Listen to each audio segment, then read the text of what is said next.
ज्ञानबा तुकाराम, ज्ञानोबा तुकाराम, ज्ञानबा तुकाराम, ज्ञानोबा तुकाराम. नमस्कार माऊलीओ. मी सौ प्रज्ञा गिरीश गोखले. आज आपण सगळे दिंडीकरी वारकरी पंढरपुरात येऊन आपापल्या मुक्कामी जाऊन निवांत आपल्या मुक्कामाच्या ठिकाणी जाऊन बसलोय. सामान ठेवलंय. मीही अशी मठामध्ये येऊन बसले आणि सामान ठेवून पाय पसरून अशी जरा क्षणभर बसले. डोळे मिटवून घेतले की आले रे आले. आले बरं का इथे. अखेर पंढरीपर्यंत आले. आणि असं म्हणताना मनाशीच, हे सगळं मनाशीच बरं का. सगळे हे मानस वारीतलेच खेळ सगळे छान. पण मग असं बसलेलं असताना मला महिना 2 महिन्यापूर्वीपासून ज्या बातम्या येत होत्या ना, उलट सुलट उलट सुलट पंढरीची वारी, त्या वारी सोहळ्यावर यावर्षी काही बंदी आहे, नाही जाऊ शकणार कोणी, मग पाऊली कसे जातील, पादुका कशा नेतील, हेलिकॉप्टरनी जातील का काय, त्या विविध चर्चा सगळ्या टी व्हीवर चालू होत्या. आणि त्यावेळी मी अगदी त्या, खरं सांगते, त्या अवधूतनी ते गाणं केलंय ना, त्या अक्षरशः त्या अर्थस्वरातच असं म्हणत होते, या करोनाच्या साथीत मिळेना वाट हो, दाटलेत भयाचे धुके घनदाट हो, आपली मानस आपलीच नाती, तरी संसर्गाची सर्वांनाच भीती. विठ्ठला कशी करू रे तुझी वारी, विठ्ठला कशी करू रे तुझी वारी. हे पांडुरंगा, हे मायबाप्पा, सगळ्या माळकरी, दिंडीकरी, वारकरी, सगळ्यांच्या मनात आत्ता हाच एक आर्त प्रश्न आहे की कसं रे बाबा तुझी पायवारी करून तुला नाचत गाचत भेटायला यायचं, ते कसं ह्या वर्षी करायचं बाबा, काय करावं काही सुचेना. सगळ्यांचं लक्ष काही लागेना. पण नाईलाज झाला की खरोखर हा रोगच असा विचित्र, ह्याची प्रादुर्भावच इतका विचित्र की सगळ्यांचा जीवाचं काळजी घ्यायची, आपापली काळजी घ्यायची, तर मग अक्षरशः नाईलाज होता. आणि माऊलींना आपल्या काही प्रत्यक्ष पायवारी करता येत नाही असं जेव्हा स्पष्ट झालं, तेव्हा मग अर्थातच सर्वांनी घरी बसून अभंग गात आणि अशी मानसवारी करायचं एक, खरं सांगू का, त्यामुळे जास्त आर्तता झाली. ही जी ताटातुटीची व्यथा झाली ना, की ते मग खरं सांगू, संतांचे अभंग एरवी सुद्धा इतके जीवाला घायाळ करणारे आहेत. पण आत्ताच्या ह्या मनस्थितीमध्ये खरोखर सांगते की ते आपली, मी म्हणते की आम्ही मुक्कामाच्या जागी जाऊन थांबलो वगैरे, पण हे सगळं मानसवारीत आहे बरं का. खरं आम्ही आमच्याच घरात डोळे मिटून पण मनाने म्हणतोय पोचले बरं का, पंढरपूरला पोचलो बरं का. आणि मग त्यावेळी ते संतांचे अभंग इतके छान आठवतात ना की नामदेवराय आमचे म्हणतात, पक्षिणी प्रभाती चारी आसी जाये, पिलू वाट पाहे, पिलू वाट पाहे उपवासी, पक्षिणी प्रभाती चारी आसी जाये, तैसे माझे मन धरी वो तुझी आस, तैसे माझे मन धरी वो तुझी आस, चरण रात्रंदिवस चिंतितसे, चरण रात्रंदिवस चिंतितसे, पक्षिणी प्रभाती चारी आसी जाये, नामा म्हणे देवा तू माझा सोयरा, नामा म्हणे देवा तू माझा सोयरा, झणी मजन अवहेरा, अनाथांच्या नाथा, अनाथ नाथा, अनाथ नाथा, पक्षिणी प्रभाती चारी यासी जाय. खरंच नामदेवराय म्हणतात, त्या शब्दातच म्हणावंसं वाटतं की अरे, तू अनाथांचा नाथ आहेस, आमचा सोयरा आहेस, तर आमचा अफेअर करू नको रे माय बाप्पा.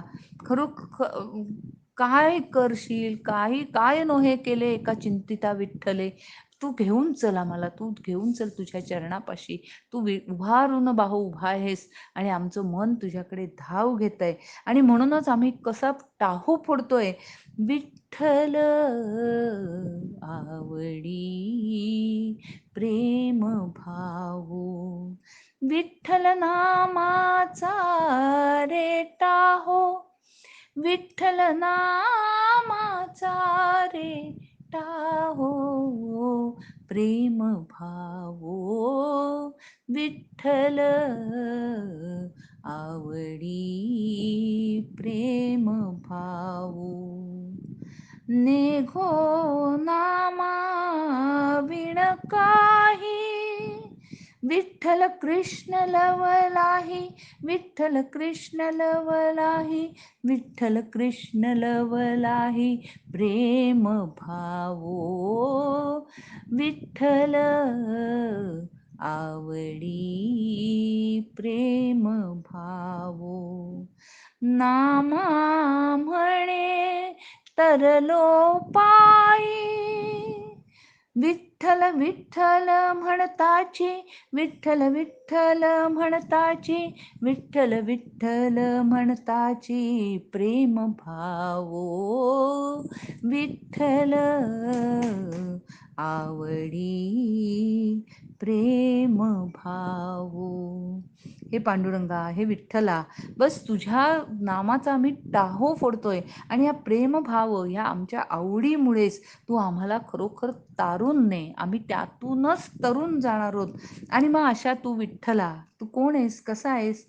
पंढरी निवास सख्या पांडुरंगा, पंढरी निवास सख्या पांडुरंगा, करी अंगसंगा, करी अंगसंगा, भक्ताची या पंढरी निवास सखा पांडुरंगा. हे पंढरी निवासा पांडुरंगा, हे तू आम्हाला आता कसं, तूच आमची एक सावली आहेस, तूच आमचा विसावा आहेस. विसावा विठ्ठल सुखाची सावली, प्रेमे पान्हा घाली भक्तावरी, विसावा विठ्ठल. नामा म्हणे नित्य बुडालो संसारी, बुडालो संसारी, धावोनिया धरी हाती मज, विठ्ठल विठ्ठल विठ्ठल विठ्ठल, विसावा विठ्ठल सुखाची सावली, प्रेमे पान्हा घाली भक्तावरी. अशा ह्या विठ्ठलासाठी बरं का आम्ही आलो आलो आलो, मानसवारी करून का होईना आलो. आणि मग टी व्हीवर एकीकडे बघत होतो की चला माऊली निघाली, त्या छान बसला सगळं माऊली रथाचा, पालखी रथाचं सारखं सगळं नटवलंय, सजवलंय. आणि सगळ्या संतांच्या, निवृत्तीनाथांची पालखी निघाली, सोपान काकांची निघाली, मुक्ताईची निघाली, नाथांची निघाली, सगळ्या तुकोबारायांची निघाली, सगळ्या सगळ्या संतांच्या ह्या पालख्या आज निघाल्या आणि थेट आता पंढरपूरला त्या पण येणार. अहो आम्ही पण आहोतच तिथे व पोचलोच आहे. आणि म्हणूनच या पंढरीचे सुख पाहता डोळा, उभा तो जिव्हाळा योगियांचा, या पंढरीचे सुख पाहता डोळा उभा तो जिव्हाळा योगियांचा. अशा या पंढरीचं सुख पाहिलं याची देही याची डोळा. मानसवारीनी अंतरवारीनी पाहिलं आणि मग मनात आलं, पावलो पंढरी वैकुंठ भुवन, धन्य आजी दीन सोनियाचा, पावलो पंढरी वैकुंठ भुवन. एकदाच आहे आम्ही मानसवारीनी का होईना पण त्या पंढरपुरात पोचलो आणि हा आमचा आयुष्यातला खरोखर सोनियाचा दिवस आहे. आणि अहो बघा त्या चंद्रभागेच्या ताटी सगळी इतकी आता गर्दी आहे ना, म्हणजे एरवी असती 8-10 लाख लोक असतात, पण आज तरी पण काही काही जीवाचं म्हणजे निश्चय करून किंवा मग किती काही पालख्यांबरोबर जे मोजके मोजके जायला परवानगी दिली तसे होईना का गेला बाजार 7-8 हजार लोक तरी पंढरीत आत्ता वारकरी नक्कीच आलेले असतील 10,000पर्यंत. तरी मला तरी असं वाटतं की नाही हो, वारकरी एवढं ऐकणारच नाही, ते पुष्कळ आधीपासनं काहीतरी करून पण ते पंढरीत पोचणारच. आणि मग ते बघा ना कसं, चंद्रभागेच्या तिरी चंद्रभागेच्या तिरी उभा मंदिरी तो पहा विटेवरी, विठ्ठल विठ्ठल जय हरी, जय विठ्ठल विठ्ठल जय हरी. कसा ते गर्जर करतायत ना. आणि बाजूनी ती बस जाताना सगळेजण त्याच्यावर फुलांची उधळण करतायत, माऊलीला निरोप देतायत, सगळ्या संतांना निरोप देतायत. आम्हाला नाही जाता येते, माऊली जाते. जर रस्त्याच्या दुतर्फा ते दाखवतायत ना, जसजसे हे संतांच्या पालख्या सरकतायत पुढे पुढे, लोक आपल्या जागी समजा आपल्या शहरात उभे राहून पण एक फुलांचा वर्षाव त्या माऊलीच्या पालखीवर सगळे करताना आपण बघतोय. आणि मनानीच जातायत आणि मनाच्याच पंढरीत म्हणतायत, दुमदुमली पंढरी दुमदुमली पंढरी पांडुरंग हरी तो पहा विटेवरी, जय विठ्ठल विठ्ठल जय हरी, जय विठ्ठल विठ्ठल जय हरी, जय विठ्ठल विठ्ठल जय हरी. पोचले पंढरपुरात पोचले. आणि आता बघा साक्षात माऊली जेव्हा काय होत असेल हो त्यावेळी, तर काय झालं असेल नाही, माऊलीनी जेव्हा पांडुरंगाला प्रत्यक्ष क्षेम मिठी दिली असेल, काय काय दोघं एकमेकांचं रूपच ना, काय झालं असेल ते अद्वैत सुख. आणि अक्षरशः म्हणजे माऊलींनीच किती सुंदर वर्णन केलंय माऊलीच्या अभंगातनं, किती पांडुरंग कांती दिव्य तेज झळकती, रत्नकिड फाकती प्रभा, अगणित लावण्य तेज पुंजाळले, नवर्णवे तेथीची शोभा, कानडाऊ विठ्ठलू करनाटकू, तेणे मज लावियला वेधू. माऊलीनो, मी डोळे मिटून बसले, पण मला माहिती आहे माझ्या घरात आत्ता माझ्या पाठीमागे विठ्ठलाची तसबीर आहे. माझ्या समोर मी पहिल्या वारीहून आल्यानंतर काढलेलं पांडुरंगाचं चित्र जे आहे, ती तसबीर माझ्यासमोर आहे. आणि माझ्या मिटलेल्या डोळ्यांसमोर सुद्धा मला आत्ता अंगावर रोमांच येत आहेत, की खरोखर मला आजूबाजूला सुद्धा जणू काही त्या पांडुरंगाचा स्पर्श, त्याचं अस्तित्व आणि त्याचा सुगंध जाणवतोय. आणि मग आमच्या ह्या ज्या विठ्ठलाचं सगळ्यांनी दर्शन घेतलं, अगणित ते सगळे अभंग आणि ते विठ्ठलाच्या दर्शनाचे इतके सुंदर अभंग, तुकोबारायांचा तर सुंदर ते ध्यान, तो तर सुंदरच आहे. माऊलीचाच रूप पाहता लोचनी सुंदरच आहे. पण एक अप्रतिम आणखी माझे खूप असं मनात येतं, काय त्या अनुभूती असेल नाही त्यांना ते दर्शन घेताना. आणि मग अमृतरायांचा अभंग येतो अवचित मुखावर, अजी मी ब्रह्म पाहिले, अजी मी ब्रह्म पाहिले, अगणित सुरगण वर्णिती जासी, कटिकर नट सम चरण विटेवरी उभे राहिले, अजिमी ब्रह्म पाहिले. एकनाथाच्या भक्तीसाठी धावत आला तो जगजेठी, खांदी कावड कावड मोठी, पाणी वाहिले अजिमी ब्रह्म पाहिले.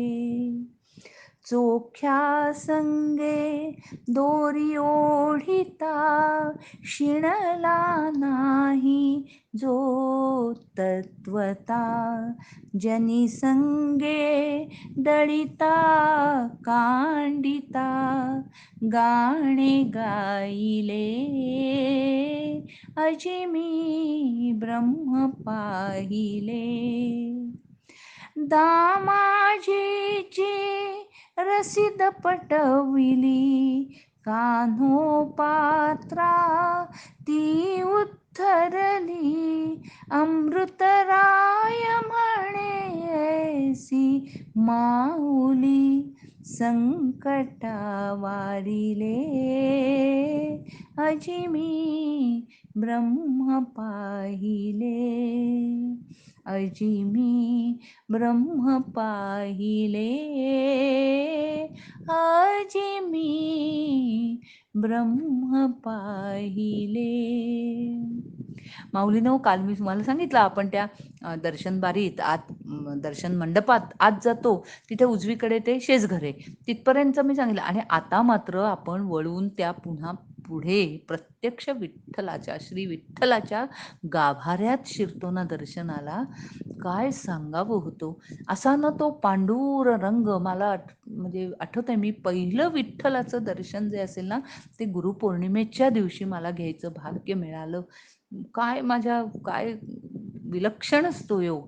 आणि ते निजरूप दाखवा हो, त्या गाण्यात कसं ते ट्रिक्सींनी दाखवलंय ना, सगळा अवघा गाभारा भरतो असा तो संपूर्ण धूप आणि सगळ्या त्या सुगंधानी. आणि तसं ते पूर्ण पांडुर रंग, ती मूर्ती अशी विलक्षण मोठी मोठी मोठी होत गेली ना, की क्षणभर माझं मलाच काही कळेना, सुचेना.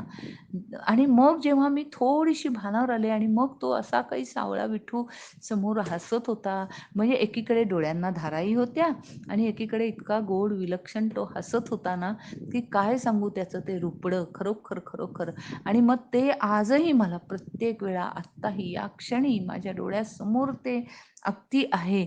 आणि मग काय करणार हो, आपण तिथे काही खूप थांबू शकत नाही. मला ना कधी कधी त्या पुजाऱ्यांचं तेवढंच कशाला अहो, ते आपल्याला असे भराभर हाताने ढकलतात की नाही, त्या सेवेकऱ्यांचा सुद्धा कधी कधी हेवा वाटतो, की काय असो, त्यांना न कळत नाही फक्त एवढा वेळ त्यांना पांडुरंगासमोर साक्षात सेवा करायला मिळते, आणि ते मात्र तिथे बसून किंवा तिथे राहून काहीतरी वेगळंच काहीतरी करत असतात. आणि मग मी त्या एकदाच मी फक्त सांगितलं होतं त्यांना, की अहो, आम्ही काही एवढी भाग्यवान नाही, कान्होपात्रेसारखी भाग्यवान नाही, की माझं पांडुरंगाच्या चरणी मस्तक टेकता क्षणी माझे प्राण तिथे जातील. अहो, मी किती एक 10 सेकंद, 20 सेकंद, 30 सेकंद जास्तीत जास्त राहीन चरणावर डोकं ठेवून. पण नंतर मला तुम्ही ढकलू नका, मला नका, माझी मीच उठणार आहे. आम्ही एवढे भाग्यवान नाहीत हो. मग तुम्ही का असं ढकलाढकली करता माऊली? पण अर्थात त्यांना त्या ड्युटीसाठीच अहो तिथे बसवलंय. मला नंतर चौकशी केल्यावर कळलं, की त्यांना 1 मिनिटात कमीत कमी 100 लोकांना बाहेर काढायचं असतं. मग ते असंच करतात. त्याला इलाज नाही. म्हणजे ते काय, आता ते त्यांना तिथे विठ्ठलासमोर साक्षात उभं राहून पण तीच ड्युटी करावी लागते. आणि मग मला एकदा महाराजांनी सांगितलेलं आठवलं, की प्रज्ञा, हे बघ. आणि ते अक्षरशः माझ्या असं हृदयावर कोरले गेलेत ते शब्द, की प्रज्ञा, हे बघ, आपण वर्षातनं एखाद्या वेळी जातो पंढरपूरला, आणि वारीमध्ये गेलो तर खूपच गर्दी असते, क्षणभरच दर्शन असतं. एरवी गेलो तर कदाचित थोडा किंचित निवांतपणे दर्शन मिळेल. पण मग आपण जर इतका थोडा वेळ तिथे असतो, तर मग आपण आपलं लक्ष हे हे ढकलतायत का, ते पुजारी काय करतायत, ते हे काय करतायत, ह्यामध्ये आपला वेळ का वाया घालवायचा. आपण मात्र त्या मंदिरात पाय ठेवता क्षणी फक्त आणि फक्त आणि फक्त त्या पांडुरंगाशी आपली हॉटलाईन जुळली पाहिजे. फक्त अनुसंधान त्या एका पांडुरंगाशी. जितका वेळ आपण तिथे आहोत तितका वेळ ते डोळ्यांना आपल्या रूप दिसू दे, कानांनी त्याचे गुण ऐकू दे आणि मुखाने त्याचीच भजन स्तुती गाऊ दे. आणि म्हणून आपण या बाकी कुठेही काही लक्ष द्यायचं नाही. आपण आपला म्हणजे हा आपला स्वार्थ आपण साधून घ्यायचा आहे, की आपण खूप कमी वेळ तिथे असतो आणि तितक्या वेळात आपल्याला जास्तीत जास्त विठ्ठलाची प्रचिती आणि प्रतीती ही आपल्या अंतर्मनात घ्यायची, एवढं लक्षात ठेव. आणि बाकीचं सगळं विषय तेव्हापासून मी कधीही या कोणावरही काहीही म्हणत नाही. आपलं अनुसंधान फक्त आणि फक्त त्या एका विठ्ठलाशी पाहिजे.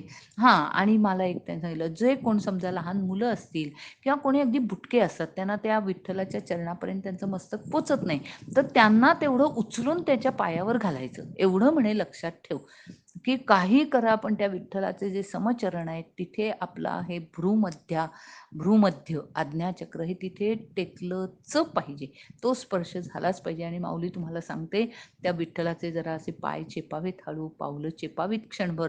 अहो इतके मऊ सूत पावलं असतात ना, किती छान वाटतं, की खरोखर सजीवता त्यात सचेतन जाणवतं. ती नाही दगडाची मूर्ती वाटत हो. काय सांगू तुम्हाला, तो अनुभव मी विसरू शकत नाही. आणि मग असं ते सगळं विठ्ठलाचं दर्शन करायचं. आपण तिथनं बाहेर अर्थातच आपल्याला बाहेर पडायलाच लागतं तिथनं. आणि मग पुढे आपण येतो वामांगी रखुमाईच्या दर्शनाला. आणि मग तिथे मला खरंच इतकं मनात येतं, लाखात भला भले भाग्य तुला ग बाई, विटेवरच्या विठ्ठलाची झाली रखुमाई, झाली रखुमाई. त्या रखुमाईचं पण किती गोड दर्शन, काय तिचं मुख हसतमुख आहे रखुमाई आमची. आणि तीही उभी आहे. आणि मला ना खरंच वाटतं, आपण एक गमतीत म्हणतो की नाही, यशस्वी पुरुषामागची स्त्री, तर खरंच रखुमाई म्हणजे lady behind that successful man, असं मला फार मनापासून वाटतं, की ती आमची रखुमाई आहे ना, म्हणून तो तिथे उभा आहे खरोखर. आणि मग अशा रखुमाईचं पण दर्शन घ्यावं. आणि असं छानपैकी आपण बाहेर येतो. आणि मग निवांतपणे जेव्हा आपली पद्धतच आहे ना, की मंदिरात जरा कट्ट्यावर टेकतो. आणि मग तिथून आपण थोडं बाहेर पडलो की पुन्हा एकदा जेव्हा वाळवंट किंवा हे पाहतो, तेव्हा मला अगदी की कसं किती सुंदर सुंदर अभंग आपले आहेत ना, की आपल्याला आपल्या शब्दांची त्यात काही भर घालावीच लागत नाही. खरंच सांगते, वेगळ्या शब्दात आपले भावना काही मांडायची जरूरच पडत नाही, की आमचे लगेच चोखोबा तिथे तयारच आहेत, म्हणतातच आहेत. अभिर गुलाल उधळीत रंग, नाथा घरी नाचे माझा सखा पांडुरंग, वाळवंटी गाऊ आम्ही वाळवंटी नाचू, चंद्रभागेच्या पाण्याने अंग अंग न्हाऊ, विठ्ठलाचे नाम घेऊ, विठ्ठलाचे नाम घेऊ, होऊनी निसंग, नाथा घरी नाचे माझा सखा पांडुरंग. आषाढी कार्तिकी भक्तजन येती, पंढरीच्या वाळवंटी संत गोळा होती, चोखा म्हणे नाम घेता, चोखा म्हणे नाम घेता, भक्त होती दंग, नाथा घरी नाचे माझा सखा पांडुरंग, अबीर गुलाल उधळीत रंग, नाथा घरी नाचे माझा सखा पांडुरंग. ती सगळी कीर्तनं ऐकत, नामदेव कीर्तन करी उभा नाचे पांडुरंग, नाचता नाचता देवाचा गळला पितांबर, सावध होई देवा ऐसा बोले कबीर. म्हणजे काय ते कीर्तनामध्ये तो पांडुरंग ना, असं म्हणतात की तो तिथे आतमध्ये नसतोच हो, तो कसलीही गाभाऱ्यातनं सुळकतो, पटकन बाहेर पडतो आणि सगळ्या कीर्तनांना हजेरी लावून येतो. कारण त्या कीर्तनांचं सुख, ते सुख त्याला सर्वात जास्त प्रिय आहे.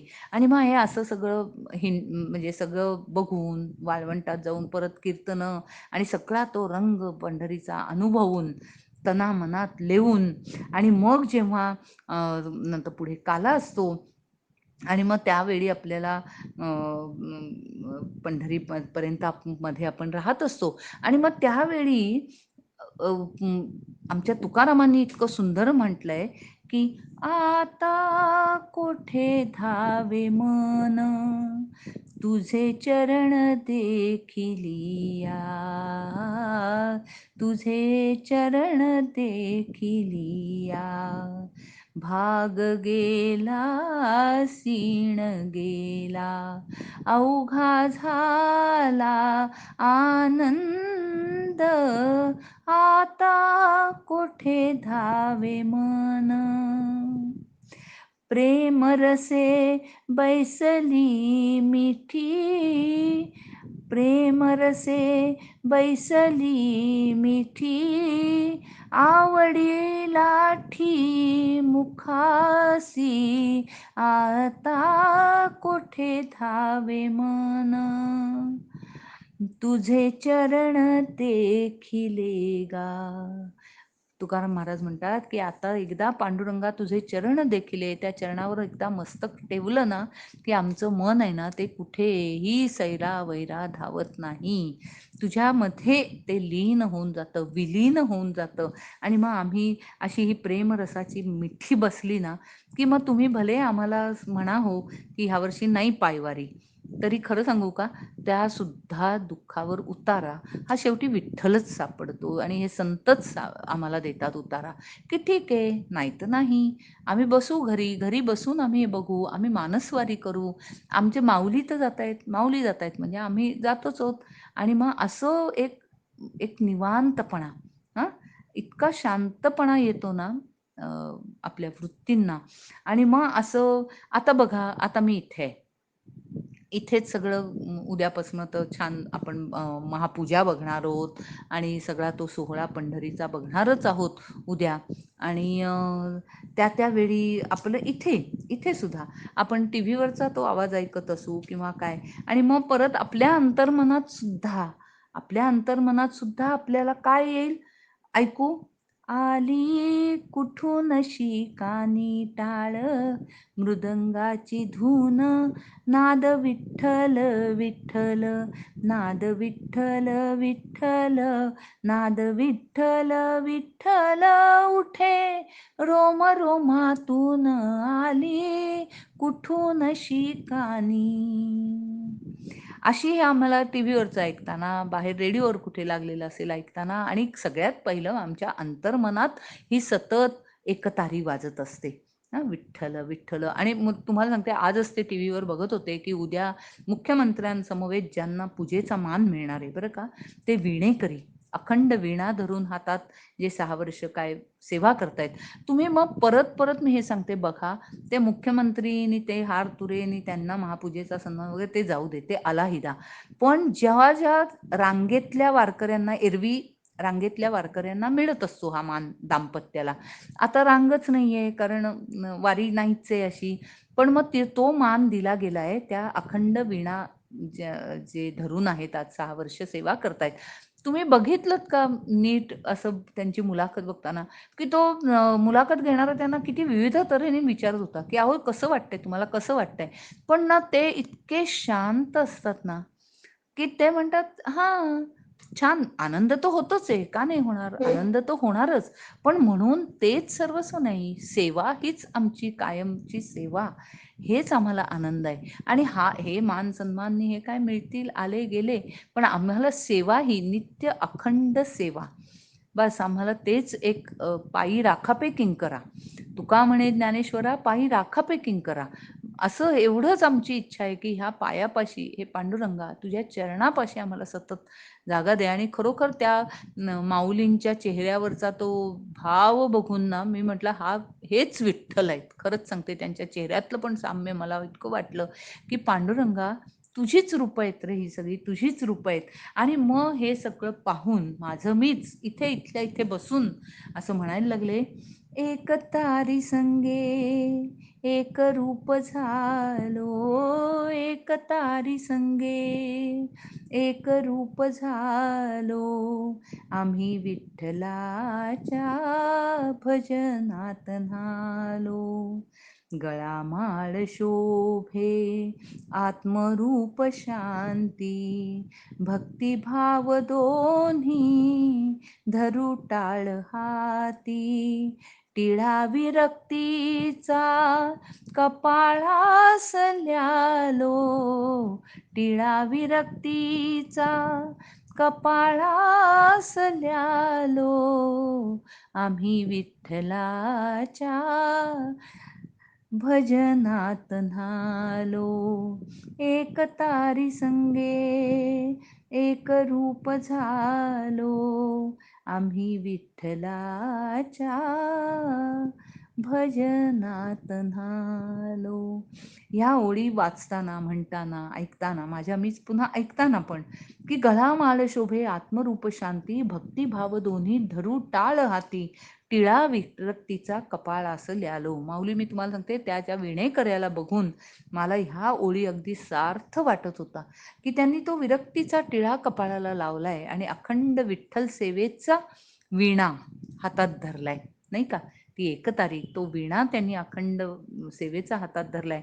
आणि म्हणून अशा सर्व ह्या सेवेकऱ्यांना, आणि सगळे तो बस चालक असेल, कोण कोण नाहीत असं, आणि सगळ्यात महत्त्वाचं माऊली हो, उद्याच 1 जुलै म्हणजे डॉक्टर्स डे आहे. बघा, हा जो देवाचा देव, वैद्याचाही महादेव आहे ना.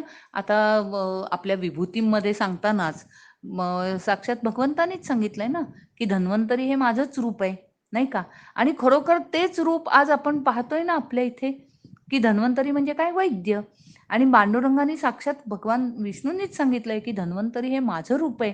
मग आता किती हा योगायोग आहे, की डॉक्टर्स डे आणि आमची आषाढी एकादशी, विठ्ठलाचं दर्शन, विठ्ठलाची पायवारी, हे सर्व एका दिवशी आलंय. आणि म्हणून ह्या सगळ्या विठ्ठल रूपांना, या पोलीस पोशाखातील असतील, ते कोविड वॉरियर्स जे वेगवेगळे सगळे आहेत, त्या सगळ्यांच्या रूपातील, डॉक्टर्सच्या रूपातील विठ्ठलाला आपण आज ह्या मानसवारीमध्ये आपण त्यांना दंडवत घालूया आणि त्यांच्यात तो भरलेला, सर्वत्र भरलेला विठ्ठल पाहूया.